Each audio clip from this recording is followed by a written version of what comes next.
YouTube के सभी दर्शकों को मेरा नमस्कार। आप सभी को राधे राधे, जय श्री कृष्णा। जैसा कि आप थंबनेल में देख रहे हो, आज की हमारी क्लास जो होने वाली है वो होने वाली है नेस रेडीनेस मॉड्यूल 2। ये जो मॉडल पेपर जो कि शिक्षा विभाग द्वारा सभी स्कूलों में नेस की जो परीक्षा होने वाली है ना, तो उसके लिए कक्षा 3 के लिए टेस्ट पेपर मॉड्यूल पेपर स्कूलों में दिए जा रहे हैं। तो उसका ये हल है ना, पूरा का पूरा पेपर जिसमें कि 45 क्वेश्चन आते हैं, उसका हल कराने की कोशिश की गई है। तो चलिए मेरे साथ शुरू कीजिए। सभी शिक्षक साथियों से मेरा अनुरोध है, एक बार सभी बच्चों को ये वीडियो की लिंक अवश्य शेयर करें, एक बार प्रैक्टिस जरूर कराएं। इस तरीके का पेपर रहेगा।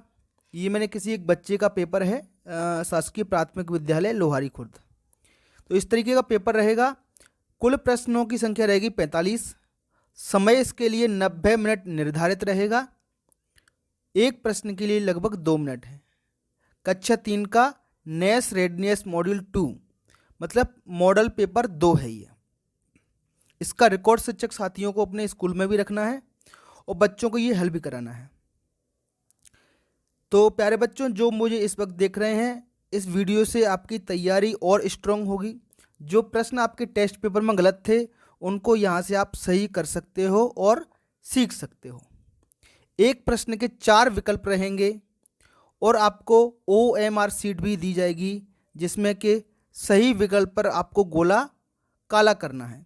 और इस तरीके से काला करना है प्यारे बच्चों, इस तरीके से। ये मान लो बी ऑप्शन सही है तो बी ऑप्शन पे इस तरीके से ये जो काला किया गया है इस तरीके से करना है। आप क्रॉस का निशान लगा दोगे, राइट का लगा दोगे, ये नहीं करना है आपको।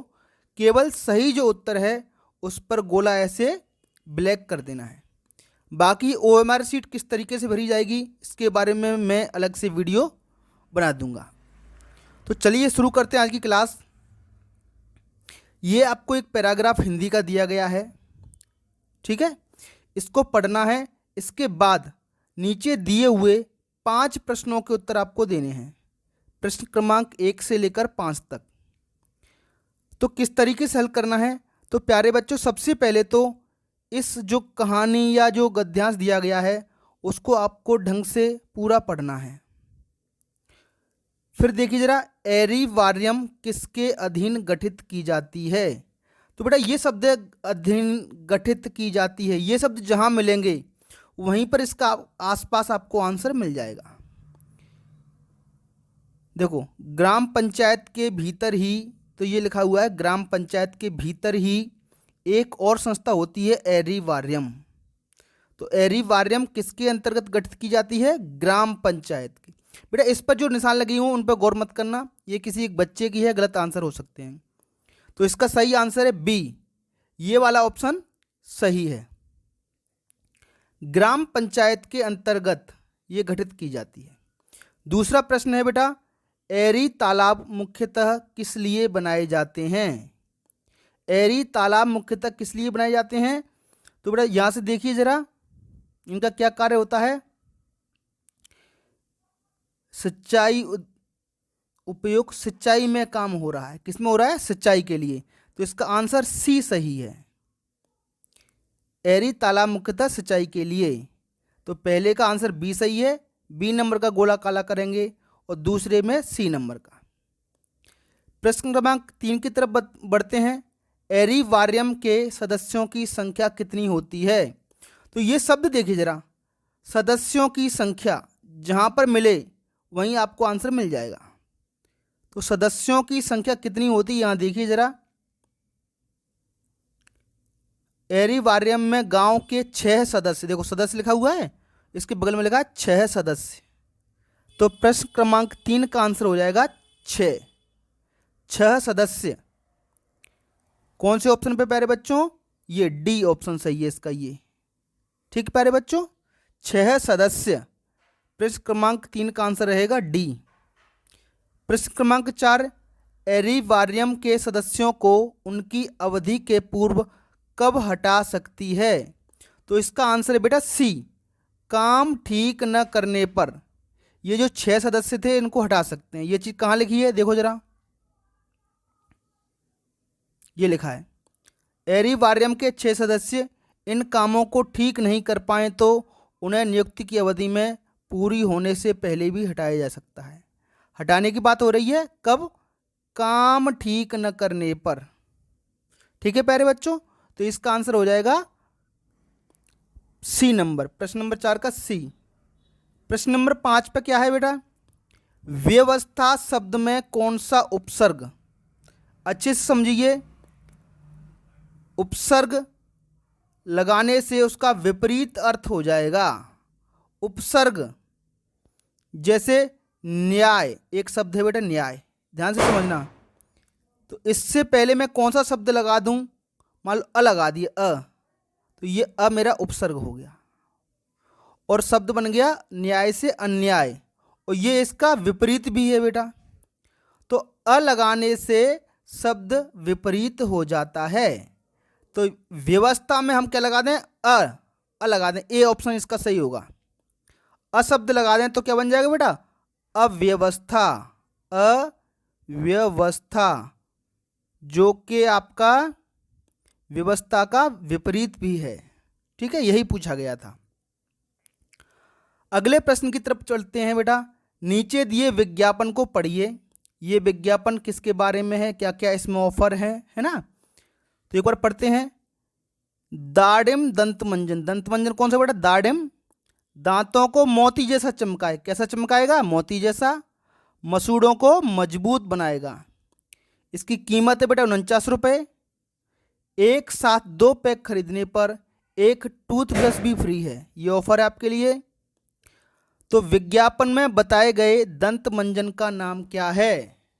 तो विज्ञापन में दंत मंजन का नाम क्या है बेटा? देखो जरा, तो दंत मंजन का नाम है बेटा दाडिम, ये लिखा है दाडिम, दिख रहा है आपको ये दाडिम।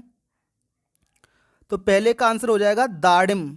कौन से ऑप्शन में बेटा? बी ऑप्शन में सही है, पहले का बी ऑप्शन सही हो जाएगा, दाडिम। ठीक है, प्रश्न क्रमांक 7 पे चलते हैं। एक साथ 2 पैक खरीदने पर फ्री क्या है? जो लिखा है बेटा, एक साथ 2 पैक खरीदने पर एक टूथब्रश फ्री है। क्या फ्री है प्यारे बच्चों? टूथब्रश। तो इसका डी आंसर हो जाएगा, डी नंबर का टूथब्रश फ्री है। ठीक है बेटा, ये वाला डी। विज्ञापन में दांतों की चमक की तुलना किससे की गई है? तो मोती जैसे दांत चमकाए, तो सी इसका ऑप्शन सही हो जाएगा बेटा, मोती जैसे। ठीक है, सब कुछ विज्ञापन में लिखा हुआ है। प्रश्न क्रमांक 9 की तरफ बढ़ते हैं। फ्री टूथब्रश मिलने का ऑफर कितने समय के लिए है? तो बेटा ये कितने समय के लिए है? तो इसका आंसर बेटा ये वाला आंसर इसका सही है, बी, सीमित समय के लिए। लिखा हुआ है बेटा इसमें, ये ऑफर कितने समय के लिए है? ऑफर सीमित समय के लिए है, लिखा हुआ है। चलिए आगे बढ़ते हैं। प्रश्न क्रमांक 10 की तरफ। दंत मंजन किस उपयोग में आता है? तो बेटा आप जानते हो बेटा, दंत मंजन का उपयोग हम दांत साफ करने के लिए करते हैं, तो इसका आंसर हो जाएगा सी। ठीक है बच्चों, चलिए अपने आप टेस्ट में मिलाना, आपके कितने प्रश्न सही थे। स्कूल में जो टेस्ट दिया था उसमें आपके कितने प्रश्न सही हैं। और जिन बच्चों ने अभी तक हमारे चैनल सब्सक्राइब नहीं किया तो प्लीज़ हमारे चैनल को सब्सक्राइब कीजिए और कमेंट बॉक्स में अपना नाम जरूर लिखें कि आप हमारा वीडियो मध्य प्रदेश के किस जिले से और किस शहर से देख रहे हो। अगला है बेटा, ये आपको पैराग्राफ पढ़ना है, उसके बाद आंसर देने हैं। तो उपयुक्त कहानी का उचित शीर्षक क्या है? तो बेटा ये पूरा का पूरा पाठ किसके बारे में बेटा? आलू बुखारे के बारे में है। ठीक है ना, तो इसका शीर्षक भी क्या हो जाएगा बेटा? आलू बुखारा। वन्या की माँ ने एक दिन कुछ आलू बुखारे खरीदे। क्या खरीदे? आलू बुखारे। उन्होंने सोचा कि दोपहर के भोजन में इन्हें सबको दूंगी। आलू बुखारे एक तस्तरी में रखे थे। वन्या ने कभी आलू बुखारे नहीं खाए थे। उसने उन्हें सूंघ कर देखा। आलू बुखारे से बहुत अच्छी खुशबू आ रही थी। बेटा कैसी खुशबू आ रही थी? अच्छी खुशबू। तो अच्छी जो शब्द है वो विशेषता है बेटा, है ना, जो विशेषता बताते हैं उसको हम विशेषण भी कहते हैं। प्रश्न क्रमांक 12 की तरफ बढ़ते हैं, चलो यहीं से ढूंढ लेंगे। आलू बुखारे किसने खरीदे? तो लिखा है माँ ने एक दिन आलू बुखारे खरीदे, तो इसका आंसर क्या हो जाएगा बेटा? माँ। प्रश्न क्रमांक 12 का उत्तर सही हो जाएगा माँ, बी ऑप्शन। प्रश्न क्रमांक 13, आलू बुखारा दोपहर के खाना में खाएंगे, यह किसने सोचकर रख दिए थे? तो ये सब माँ ने सोच के रखा था प्यारे बच्चों, इसका माँ आंसर सही हो जाएगा। माँ ने क्या सोचा? आलू बुखारे खाने के बाद खाएंगे हम, बी ऑप्शन इसका सही है बेटा ये। ठीक है प्यारे बच्चों। वन्या क्यों रोने लगी होगी? प्रश्न क्रमांक 14, तो ये सबके हंसने के कारण, घबरा जाने के कारण, डर जाने के कारण, या फिर झूठ पकड़े जाने के कारण। प्रश्न नंबर 14 का आंसर है बेटा बी, घबरा जाने के कारण। वो क्या घबरा गई थी, ये सब कहानी में लिखा हुआ है बेटा, है ना। प्रश्न क्रमांक 15, आलू बुखारा से अच्छी खुशबू आ रही थी, इस वाक्य में विशेषण क्या है? जैसे बेटा समझो इसको जरा, मैंने लिखा काली बिल्ली, अच्छे से समझना बेटा, काली बिल्ली, तो यहां पर बिल्ली की विशेषता क्या है बताओ जरा? बिल्ली कैसी है? काली, तो ये काली जो शब्द है ये विशेषण कहलाएगा। तो इसी तरीके से खुशबू, खुशबू का विशेषण क्या है बेटा? खुशबू कैसी है? अच्छी खुशबू है, तो इसमें अच्छी विशेषण हो जाएगा, है ना। तो इस तरीके से हमारा आंसर हो जाएगा डी, ये वाला। मैंने बोलूं मोटा लड़का, अच्छे से फिर से समझो बेटा, मोटा लड़का। अब लड़के की विशेषता क्या हो गई बेटा? कि लड़का कैसा है बेटा? लड़का मोटा है, इसमें मोटा विशेषण हो गया। इसी तरीके से जो विशेषता बताते हैं उन शब्दों को हम विशेषण कहते हैं। इसके बाद बेटा प्रश्न क्रमांक 16 से आपके पर्यावरण के प्रश्न शुरू होते हैं। तो बारिश के मौसम में आपके भैया मछली पकड़ कर लाए, आप उसे कहाँ रखोगे?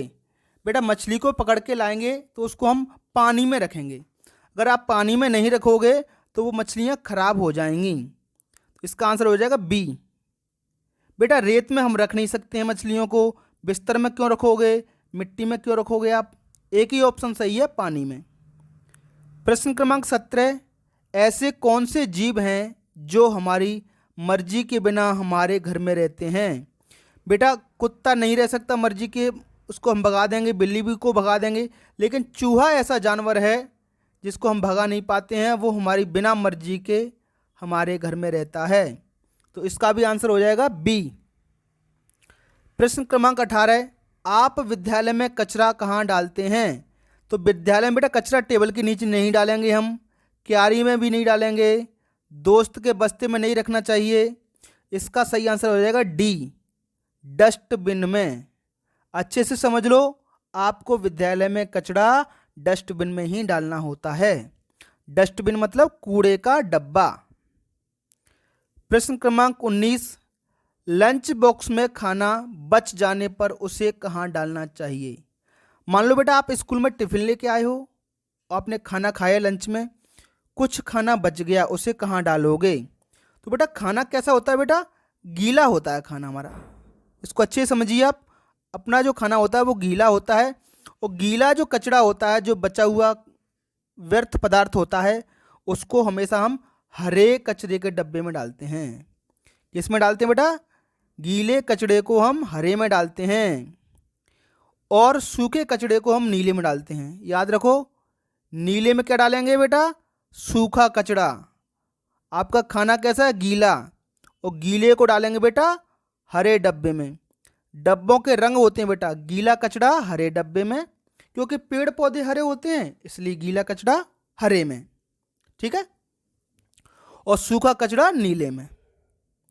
अगला प्रश्न है बेटा 20, आप अपने दोस्त के घर जाते हो और चित्र में दी गई स्थिति देखते हो, इस स्थिति में आप क्या करोगे? अपने दोस्त के साथ कैसा व्यवहार करोगे? तो बेटा ये चित्र में आपको नल दिख रहा है, नल के नीचे टंकियाँ पूरी भर गई है ये, और उसमें से पानी ये नीचे फैल रहा है। तो इस स्थिति में आप क्या करोगे? नल को बंद कर पानी को बचाने की समझाइश दोगे, तो यही सही बात है बेटा, इसका ए आंसर ठीक हो जाएगा, है ना। यही आपको करना चाहिए, पहले नल को बंद करो और अपने दोस्त को बोलो कि पानी इस तरीके से नहीं बर्बाद करना चाहिए। दोस्त के साथ बाहर खेलने चले जाने के लिए कहोगे, नहीं, गलत। दोस्त की मम्मी से शिकायत करेंगे, ये भी गलत है। घर आकर मम्मी मम्मी से दोस्त के घर की स्थिति के बारे में बताएंगे, ये भी नहीं। आपको दोस्त को समझाना है कि पानी बर्बाद नहीं करना चाहिए, जल ही जीवन है। इसके बाद प्रश्न क्रमांक 21 की तरफ बढ़ते हैं। केले के पत्ते को पहचानिए। बेटा केले का पत्ता बड़ा बड़ा सा लंबा लंबा सा होता है, तो ये ए आंसर हमारा सही हो जाएगा, ये केले का पत्ता है। ये बेटा पीपल का पत्ता दिख रहा है आपको सी नंबर पे, तो हमें केले का पहचानना है, तो केले का ए सही है। ये बेटा नीम की पत्तियां हैं, ठीक। चलिए आगे बढ़ते हैं। प्रश्न क्रमांक 22, दवाई के रूप में किस पत्ती का उपयोग किया जाता है? दवाई के रूप में किस पत्ती का उपयोग करते हैं? तो बेटा दवाई के रूप में हम तुलसी या नीम की पत्तियों का प्रयोग करते हैं। तो इस चित्र में आपको ये नीम की पत्ती दिख रही है, तो यही आपका आंसर हो जाएगा, नीम की पत्ती, ये वाला डी ऑप्शन वाला आपका आंसर। ये पीपल की पत्ती है, ये केले का है, आपको दिख रहा है, ठीक है। प्रश्न क्रमांक 23, चित्र में क्या दिखाई दे रहा है? बेटा बादल तो दिख रहे हैं, लेकिन बादल में ये इंद्रधनुष बना हुआ है 7 रंग का, तो इसका आंसर सी सही हो जाएगा आपका, इंद्रधनुष। रंगीन चित्र 7 रंग तो दिख रहे हैं, ये सही बात है, लेकिन इंद्रधनुष, इस पूरे चित्र को हम कहते हैं इंद्रधनुष। क्या कहते हैं बेटा? इंद्रधनुष। बारिश के मौसम में कभी कभी धूप निकल आती है, तो आसमान में 7 रंग हमें दिखाई देते हैं, इसको हम इंद्रधनुष कहते हैं। अगले प्रश्न की तरफ बढ़ते हैं। प्रश्न क्रमांक 24, नीचे दिए गए वाहनों में से किस वाहन में यात्रा करते समय टिकट लेना पड़ता है? तो टिकट हम लेते हैं बेटा बस में, ट्रेन में, तो ए आंसर आपका सही है। बेटा ये कार है, कार तो खुद की होती है, इसमें टिकट लेने की जरूरत नहीं है। ये पेट्रोल से चलती है, खुद की होती है, इसमें टिकट की जरूरत नहीं है। ये एम्बुलेंस है, इसमें इलाज किया जाता है मरीजों का, है ना। मरीजों को एक जगह से दूसरी जगह लेकर के जाते हैं, गांव से हॉस्पिटल लेके जाते हैं, तो ये भी फ्री होती है। अगले प्रश्न की तरफ बढ़ते हैं। अलग चित्रों को चुनिए। प्रश्न क्रमांक 25 में बेटा ये मछली है, पानी में रहती है, ये बतख है, पानी में रहती है, मगर भी पानी में रहता है, लेकिन ये लंगूर पेड़ों पर रहता है, यही अलग है, यही आपका आंसर है, आंसर डी। समूह में रहने वाले जीवों को पहचानिए। समूह में तो एक साथ बहुत सारे जीव रहते हैं, तो बेटा छिपकली अकेली रहती है, ये उत्तर नहीं हो सकता। ये झींगुर है, ये भी कॉलोनी में नहीं रहते, केवल इसका आंसर सी सही हो सकता है बेटा। ये चींटियां हैं, और चींटी हमेशा झुंड में रहती हैं, आपने देखी भी होंगी बेटा, एक साथ चींटियों की बहुत लंबी लंबी लाइन ऐसे बनी रहती है, ठीक। ये बिल्ली है, बिल्ली एक अकेली रहती है। प्रश्न क्रमांक 27 नंबर का प्रश्न है बेटा। मीता ने काले चने पानी में भिगोकर रख दिए, कुछ दिनों में चने में क्या परिवर्तन होगा? बेटा चने को आप पानी में रख दोगे तो वो अंकुरित हो जाते हैं, क्या हो जाते हैं बेटा? अंकुरित हो जाते हैं, बी वाला आंसर सही होगा। दाल बन जाएगी, गलत। पाउडर बन जाएंगे, गलत। सूख जाएंगे, बेटा पानी में रख रहे हैं तो क्यों सूखेंगे वो, यही बी आंसर आपका सही है। प्रश्न क्रमांक 28, आपकी दादी माँ बहुत बीमार हैं, चल फिर नहीं पा रही हैं, उन्हें हॉस्पिटल ले जाने के लिए आप किस वाहन का उपयोग करोगे? तो पहला है बेटा ट्रक, ट्रक से ले जाओगे दादी माँ को, गलत। ट्रक से सामान ढोते हैं। बेटा बस, बस में भी बहुत सारे यात्री आते हैं, आप लेके जाओगे डी ऑप्शन, एम्बुलेंस। ये क्या है बेटा? एम्बुलेंस है। मरीजों को बेटा हॉस्पिटल एम्बुलेंस में से ले जाते हैं, ठीक है। इस पे ऐसा निशान लगा रहता है प्लस वाला, सफ़ेद रंग की गाड़ी होती है, प्लस का निशान लगा रहता है ऐसे, और लाल रंग की बत्ती होती है और हॉर्न भी बजाती हुई आगे चलती है ये, तो एम्बुलेंस में हम मरीजों को ले जाते हैं। प्रश्न क्रमांक 29, रिमी केरल में रहती है, उसे अपने बुआ की शादी में उत्तर प्रदेश जाना है बेटा, एक राज्य से दूसरे राज्य में, केरल से उत्तर प्रदेश, उसे कौन सा वाहन, बेटा साइकिल से पहुंचते पहुंचते कई महीने लग जाएंगे, बैलगाड़ी से भी कई महीने लगेंगे, नाव से बेटा नदियों में चल सकते हो आप एक जगह से दूसरी जगह, एक गांव से दूसरे गांव तक। आपको एक प्रदेश से दूसरे प्रदेश में जाना है तो ट्रेन की जरूरत पड़ेगी, इसका आंसर सी सही होगा। ठीक है, ट्रेन या रेलगाड़ी से आपको यात्रा करनी पड़ेगी एक जगह से दूसरी जगह लंबी दूरी की यात्रा करने के लिए। प्रश्न क्रमांक 30, मिनी का स्कूल नदी पार करके है। ये छोटी सी जगह बेटा, इस नदी के इस किनारे से उस किनारे पे जाना है तो आपको किसकी जरूरत पड़ेगी बेटा, नाव की। तो डी आंसर सही हो जाएगा, ये वाला सी, ये नाव। बाकी ये पानी में चल नहीं सकती, ये भी पानी में नहीं चल सकती है, ये साइकिल, ये सब तो रोड पे चलती हैं। इनमें से किस घड़ी का मूल्य 753 है? तो 753 किस में लिखा हुआ है बेटा, ये लिखा है 753, इकाई, दहाई, सैकड़ा। तो ये आंसर सही हो जाएगा ए, 753। ठीक है बेटा, इस घड़ी में 753 मूल्य लिखा हुआ है। ये लिखा है बेटा 70,053 है, ये 453 है, ये 357 है, ये सब गलत हैं, ये सही है बिल्कुल 753। प्रश्न क्रमांक 32, इनमें से किस संख्या में दहाई के अंक का स्थानीय मान 90 है? तो बेटा दूसरा अंक 9 का किस में दिख रहा है? देखो इसमें पहला इकाई पे है 9, तो ये तो गलत हो जाएगा। 793, सी ऑप्शन इसका सही होगा बेटा, क्योंकि सी में दूसरा अंक क्या है 9, 9 का स्थानीय मान 90, तो दूसरा ऑप्शन सही है। इसमें बेटा सैकड़ा पे 9 है तो यहाँ स्थानीय मान 100 हो जाएगा, 900 हो जाएगा 9 का। यहाँ डी ऑप्शन में भी बेटा 900 होगा स्थानीय मान, तो केवल दहाई के स्थान पर 9 का अंक इसमें है सी ऑप्शन में, इसलिए सी इसका आंसर सही हो जाएगा। सी इज द राइट आंसर। प्रश्न क्रमांक 33, इनमें से किस समूह के पास सबसे अधिक संख्या है? अब जोड़ जोड़ करके देख लीजिए बेटा आप, किसमें सबसे अधिक है। तो इसमें बेटा 100, पहले ऑप्शन देखिए जरा, 100 और 100, 200, 10 और 3, 213 हो रहे हैं। इसमें बेटा 100, 100, 100, 301 हो रहे हैं, तो सबसे ज़्यादा बेटा डी ऑप्शन में है। किसमें है? डी ऑप्शन में, तो डी इसका आंसर सही हो जाएगा। सभी डिब्बों में सभी संख्याओं को जोड़ करके देखिए। इसके बाद प्रश्न क्रमांक 34, किन जूतों का मूल्य सबसे कम है? बेटा ये 555 है, ये 568 है, इससे ज़्यादा तो ये हो गया, ये 551 है, ये 505 है, तो सबसे कम कौन सा है बेटा? सी ऑप्शन सही होगा आपका, 505। ठीक है, सबसे कम कीमत किन जूतों की है? 505। प्रश्न क्रमांक 35, मोटरसाइकिल के दूरी बताने वाले मीटर में सोमवार की सुबह 438 किलोमीटर दिख रहा था, दिन में गाड़ी चलने के बाद 456 किलोमीटर दिख रही थी, तो सोमवार के लिए मोटरसाइकिल कितने किलोमीटर चली? बेटा 438 और 456, बेटा 456 में से 438 आप कम कर दीजिए और आपका उत्तर आ जाएगा।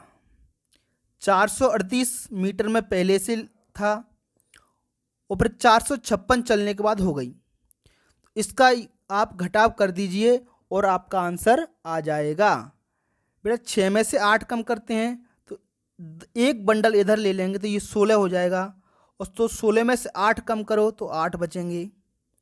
इधर बेटा 4 बचेगा, दहाई पे क्या बचेगा? 4, तो 4 में से 3 कम करोगे तो 1 बचेगा, इधर 4 में से 4 कम करोगे तो 0। आपका उत्तर आएगा बेटा 18, मतलब ऑप्शन ए सही है। ठीक है प्यारे बच्चों, चलिए आगे बढ़ते हैं। प्रश्न क्रमांक 36, पुस्तक के 106 पेज पहले पढ़ लिए गए थे, उसके आगे 96 पेज और पढ़ लिए गए, और मतलब जोड़ना, कुल कितने पेज पढ़े गए? तो कुल निकालने के लिए हम संख्याओं को जोड़ते हैं। तो पहले दिन आपने पढ़े बेटा 106 पेज, दूसरे दिन पढ़े 96 पेज, तो 106 में आप 96 को जोड़ दीजिए, जो उत्तर आएगा वही आपका उत्तर है। बेटा 6 और 6 होते हैं 12, एक हासिल का आएगा, इसके ऊपर लगा दीजिए आप। 9 1 10, 10 का शून्य आएगा, फिर से एक हासिल का हो जाएगा, 1 1 2, 202 जिस ऑप्शन में है वही आपका सही होगा।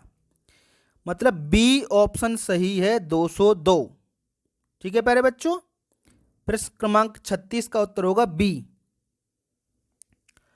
प्रश्न क्रमांक 37, 124 सेंटीमीटर लंबाई की खिड़की में पर्दे लगाए गए हैं। पर्दे की लंबाई खिड़की से 20 सेंटीमीटर अधिक है। पर्दे की लंबाई कितने सेंटीमीटर है? प्रश्न क्रमांक 37।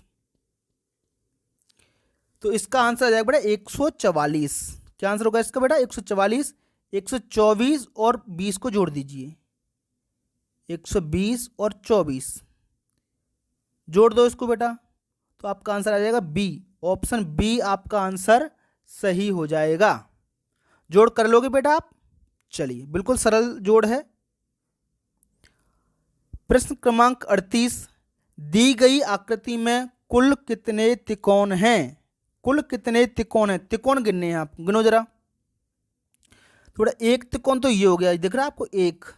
एक ये हो गया, 2, एक ये हो गया, 3, 2 ये लगे 4, और ये 5, और एक त्रिकोण हो गया ये 6। तो कुल कितने त्रिकोण है बेटा? 6 त्रिकोण है। ऑप्शन नंबर सी सही हो जाएगा आपका। ठीक है, सी ऑप्शन सही हो जाएगा। त्रिकोण मतलब 3 कोने, 1 2 3 भुजा हो गई। एक कोना ये हो गया, दूसरा कोना ये हो गया, और तीसरा कोना ये हो गया। ऐसी इसमें 6 आकृतियां हैं बेटा। ठीक है, अगले प्रश्न की तरफ बढ़ते हैं। प्रश्न क्रमांक 39, दी गई आकृति में कुल कितने किनारे हैं? कोने या किनारे? इसमें आपको किनारे गिनने हैं। ठीक है, गिनिए जरा, इसमें कितने किनारे हैं बता। प्रश्न नंबर 39, किनारे गिनो जरा, देखो मेरे साथ गिनिए जरा। 1 और 2, ये किनारे को 2 हो गए, 1 3 और 4 5 6 7 8 9 10 11 और 12। ठीक है, तो 12 किनारे हैं इसमें। इसका आंसर ए सही हो जाएगा। ठीक है प्यारे बच्चों, चलो आपको बता भी देता हूं। देखो यहां से 1 2 3 4 5 6 7 8 9 10 11 और ये 12 हो गए 12 किनारे।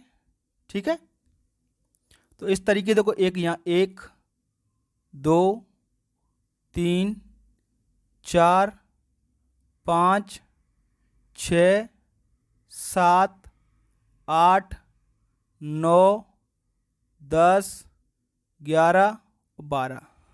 ठीक, तो इस तरीके से इसमें 12 किनारे हैं। आंसर ए सही हो जाएगा। प्रश्न क्रमांक 40 की तरफ बढ़ते हैं। मोम कलर क्रेयॉन्स की लंबाई कितनी है? ये बेटा आप कलर वाली डिब्बी आती है, तो ये 4 सेंटीमीटर से 10 सेंटीमीटर तक जा रहा है। ठीक है, 4 से लेकर के 10 तक कितने हो गए बेटा? किनो जरा। 1 सेंटीमीटर, 2 3 4 5 और 6। कितने सेंटीमीटर बेटा? 6 सेंटीमीटर। कौन से ऑप्शन सही होगा बेटा बताओ? 6 सेंटीमीटर, तो आपका बी ऑप्शन सही हो जाएगा बेटा। इस स्केल में यहां से यहां तक पहुंचेंगे 1 सेंटीमीटर, यहां से यहां तक 2 सेंटीमीटर, यहां से यहां तक 3, 1 सेंटीमीटर के निशान है ये। ऑप्शन नंबर बी सही हो जाएगा। आपके पास स्केल होगी, आप उसमें भी देख सकते हो। प्रश्न क्रमांक 41, बिंदु ए पर बिल्ली है, दिख रही है आपको बिल्ली बेटा? बिंदु ए ये रहा, एवं बिंदु बी पर दूध रखा है। ये बी बिंदु है, इस पर दूध रखा है। यहां ये बिल्ली रही। बिल्ली को दूध तक पहुंचने के लिए सबसे छोटा रास्ता बेटा सबसे छोटा रास्ता आपका यही है, ये बी वाला नंबर का रास्ता, ये वाला रास्ता बी। तो बी ऑप्शन सही हो जाएगा, रास्ता बी सबसे छोटा है। ऑप्शन बी सही हो जाएगा इसका आंसर। प्रश्न क्रमांक 42, चित्र में किस वस्तु की लंबाई 5 सेंटीमीटर है? तो बेटा पेंसिल की लंबाई आप देख लो, ए नंबर का ऑप्शन सही हो जाएगा आपका ए। पेंसिल की लंबाई देखो जरा, ये मोम कलर है बेटा, 1 2 और 3 सेंटीमीटर हो रही है इसकी। और ये यहाँ से बेटा 2 से लेकर के कहाँ तक जा रहा है, 7 तक। तो 1 2 3 4